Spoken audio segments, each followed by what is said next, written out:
অনেকে আমাকে জিজ্ঞেস করছেন বাচ্চার ওজন বা গ্রোথ বাড়ছে না, এর কারণ কি? আজকে আমি সেই বিষয় নিয়ে কথা বলবো। অনেক কারণ আছে যেগুলোর কারণে বাচ্চার গ্রোথ বা ওজন স্বাভাবিকভাবে বৃদ্ধি পায় না। এক নম্বর হচ্ছে, যদি 6 মাসের নিচে থাকে এবং বাচ্চা যদি পর্যাপ্ত বুকের দুধ না পায়, তাহলে কিন্তু বাচ্চার ওজন স্বাভাবিকভাবে বৃদ্ধি পায় না।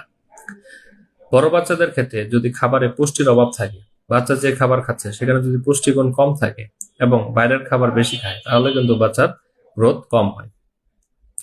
3 নম্বর হচ্ছে, বাচ্চা যদি ক্রনিক ডিজিজ বা দীর্ঘমেয়াদী কোনো রোগে আক্রান্ত থাকে, যেমন তার জন্মগত যদি হার্টের ছিদ্র থাকে, ক্রনিক অ্যাজমা থাকে, রক্ত শূন্যতা থাকে, থ্যালাসেমিয়া থাকে, ক্রনিক লিভার ডিজিজ বা কিডনি রোগ থাকে, তাহলে কিন্তু বাচ্চার ওজন এবং বৃদ্ধি কম হয়। 4 নম্বর হচ্ছে, বাচ্চা যদি ঘন ঘন বিভিন্ন ইনফেকশনে আক্রান্ত হয়, যেমন রক্ত ইনফেকশন, প্রস্রাবে ইনফেকশন, নিউমোনিয়া, ডায়রিয়া, তাহলে কিন্তু বাচ্চার ওজন বা গ্রোথ কম হয়। 5 নম্বর হচ্ছে, বাচ্চার যদি ভিটামিন এবং ক্যালসিয়ামের ঘাটতি থাকে, তাহলে কিন্তু বাচ্চার গ্রোথ বা ওজন বৃদ্ধি কম হয়।